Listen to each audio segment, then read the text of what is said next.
Olá, meu nome é Fael Biantônio e eu sou professor de História. Na aula anterior, vocês aprenderam com a professora Quitéria um pouco sobre os povos iorubás da região africana. Se você gostou do tema e quer conhecer um pouco mais sobre a história africana, eu aconselho vocês a darem uma pesquisadinha no livro ou até mesmo na internet pelos outros povos africanos, como por exemplo o Reino do Congo ou o Grande Reino de Zimbábue. Fica então essa minha dica de pesquisa para vocês. Mas hoje nós vamos começar com a história da modernidade. Vamos falar principalmente sobre a Europa Ocidental.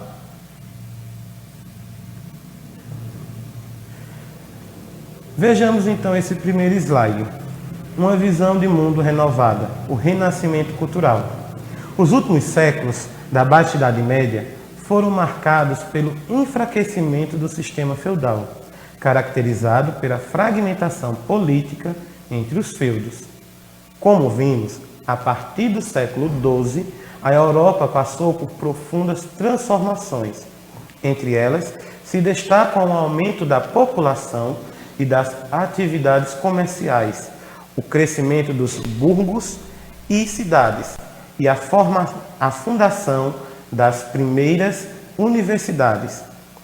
Nessa nova sociedade, circulavam mercadorias, pessoas e ideias de diversas regiões e culturas, que se espalharam rapidamente pelas rotas comerciais que ligavam povos dos mais variados lugares. Esses contatos entre povos proporcionaram uma verdadeira revolução cultural, que a partir do século XVI ficou conhecida como Renascimento. Vou mostrar agora uma figura para vocês que vai explicar um pouquinho mais sobre isso.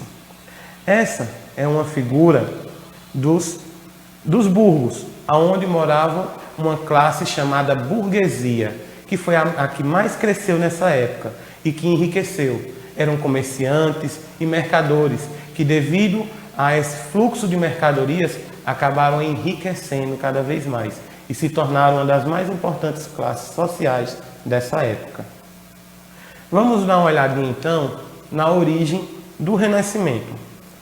Quando se fala sobre a origem do Renascimento, a gente tem que ter ideia que ele teve início no século XIV, antes mesmo de sua denominação, nas cidades da Península Itálica, como por exemplo as cidades de Veneza, Florença, Roma, Milão e Nápoles, que devido ao seu desenvolvimento comercial atraíam grandes centenas de artistas, cientistas e intelectuais.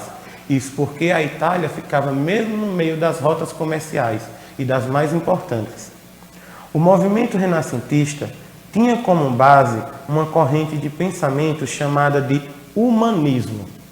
Os pensadores que defendiam esse tipo de pensamento eram chamados de humanistas. Vamos conhecer então um pouco mais das características que possuíam e existiam na época do Renascimento. Outras características do Renascimento. Existia uma grande valorização da cultura e do pensamento da Grécia e da Roma antiga, que buscavam então assim um distanciamento do pensamento da igreja. Mas fiquem atentos, não quer dizer que a igreja não tinha mais um grande papel social. Ela possuía sim, porém eles estavam tentando aos poucos se distanciar do pensamento moralista da igreja.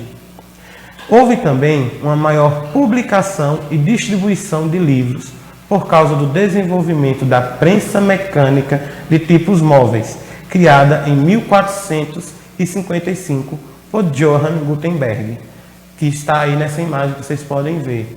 Foi a partir da criação da prensa que ficou mais fácil de se publicar e escrever livros, já que antes dela todos os livros eram feitos manualmente. Também aconteceu a tradução dos livros para a língua vernácula, proporcionando um maior acesso aos livros. Essa língua vernácula era a língua que as pessoas costumavam falar normalmente na rua, já que a maioria dos livros eram escritos ou em latim ou em grego, e poucas pessoas naquela época possuíam conhecimento ou estudo suficiente para ler um livro escrito naquela língua. Também houve um grande investimento das famílias ricas na infraestrutura e na arquitetura das cidades, principalmente por parte da burguesia, que ajudou a melhorar as ruas e os portos, facilitando assim o comércio. Por conta disso, foi criado os mecenatos, ou, como é conhecido, mecenas, que eram membros da nobreza, do clero ou das famílias ricas, que eram a burguesia, que, para difundir o seu prestígio e o nome da sua família, assumiam todas as despesas dos artistas para tê-los em seu serviço com exclusividade. Eles pagavam a esses artistas para fazerem obras, para fazerem esculturas para eles, principalmente na parte da burguesia, que queria espalhar a importância do seu nome e da sua família.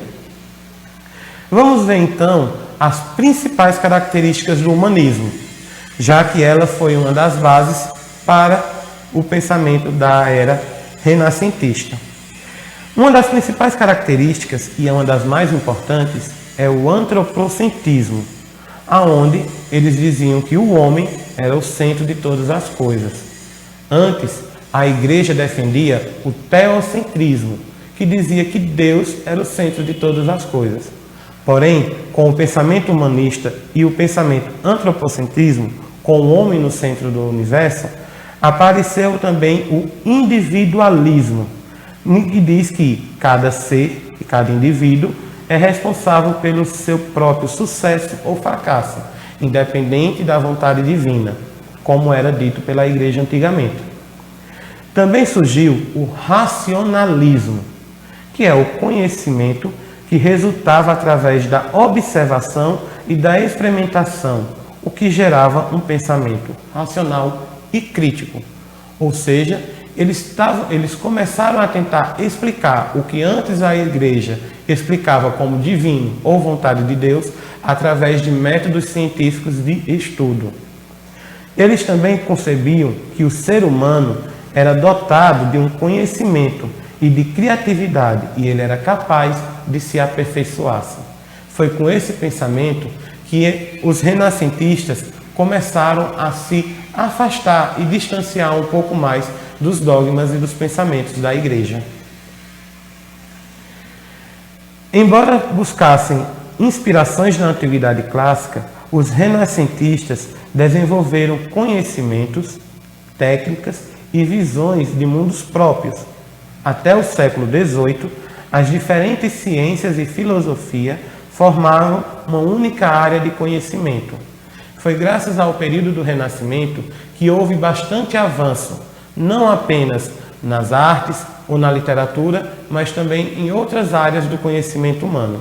Vamos conhecer agora, um por um, as principais características dessas mudanças. As principais produções artísticas e intelectuais. Primeiramente, vamos observar nas artes plásticas. Eles começaram a utilizar tinta à base de óleo, o que fazia com que as telas durassem mais.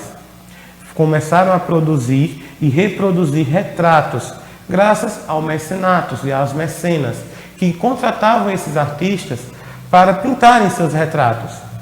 E eles também começaram a fazer nas suas pinturas o uso da perspectiva e da profundidade.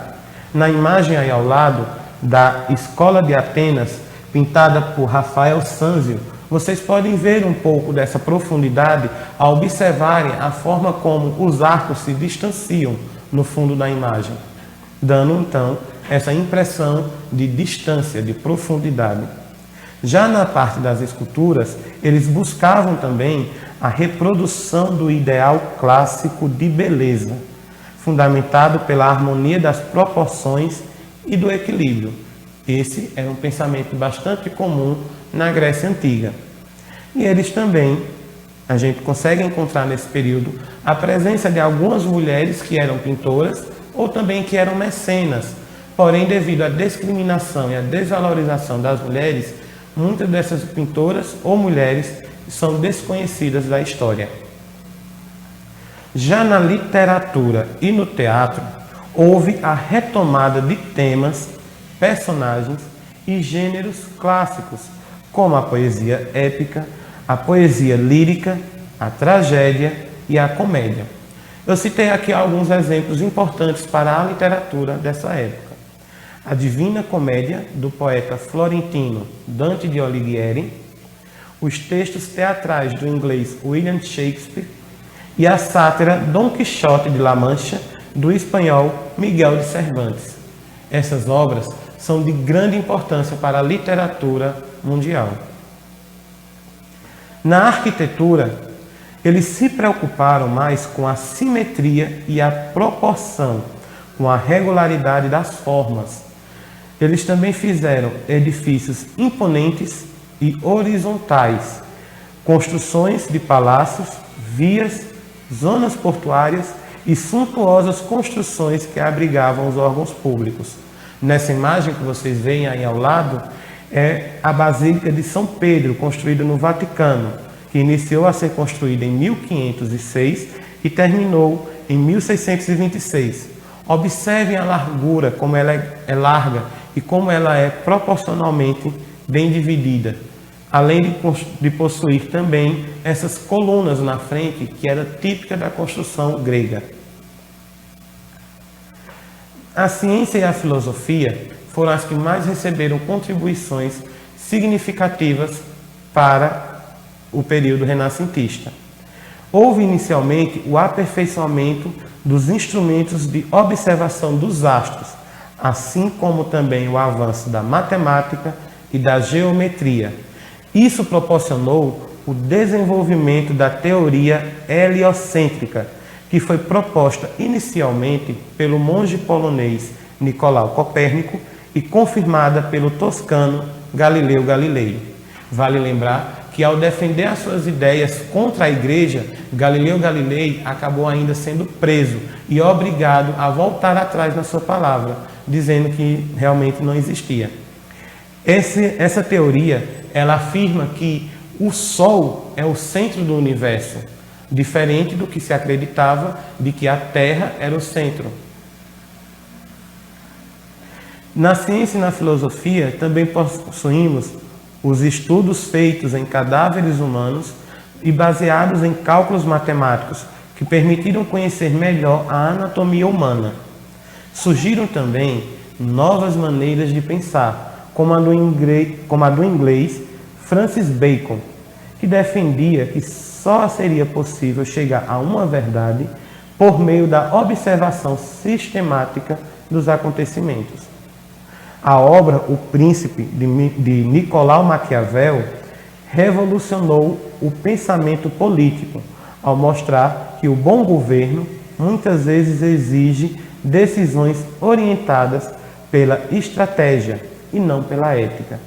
E também não podemos esquecer das invenções e dos trabalhos artísticos de Leonardo da Vinci, o famoso pintor da Mona Lisa. Esta imagem aí do lado, o do homem vitruviano, foi feita por Leonardo da Vinci, mostrando as diversas faces e da perfeição do corpo humano. Essas são as principais características que podemos abordar nesse começo da Era Moderna na Europa Ocidental. Vamos agora responder algumas atividades para fixar melhor o conteúdo. Primeira questão. O humanismo foi um dos fatores fundamentais do Renascimento. Explique-o. O humanismo, como eu já havia mencionado, era uma corrente de pensamento que tinha um homem como centro do universo e que ele é responsável pelas suas vitórias e fracassos, além de possuírem a capacidade de se aperfeiçoarem. E foi graças a esse pensamento que acabou se desenvolvendo o Renascimento e as artes. Segunda questão. Por que a invenção de Gutenberg é considerada uma das mais importantes do Renascimento? A imprensa possibilitou uma grande expansão na produção de informação e propiciou a difusão de ideias, já que facilitou o acesso aos livros, não é mesmo? Terceira questão. Sobre a teoria heliocêntrica, responda. Letra A. Quais cientistas a criaram? Bom, os cientistas que criaram a teoria heliocêntrica foram Nicolau Copérnico e Galileu Galilei. Letra B. O que a teoria afirma? Ela afirma que o Sol, e não a Terra, é que estava no centro do universo. Quarta questão. Identifique quando e onde surgiu o Renascimento cultural. Ele surgiu nas cidades da Península Itálica no século XIV, graças ao contato com as civilizações orientais que permitiu a troca de diferentes culturas. Bem, a aula de hoje é somente isso, mas eu queria fechar para vocês com um pensamento filosófico de Maquiavel, que diz o seguinte: dê o poder ao homem e descobrirá quem ele realmente é. Maquiavel. Muito obrigado e até a próxima aula.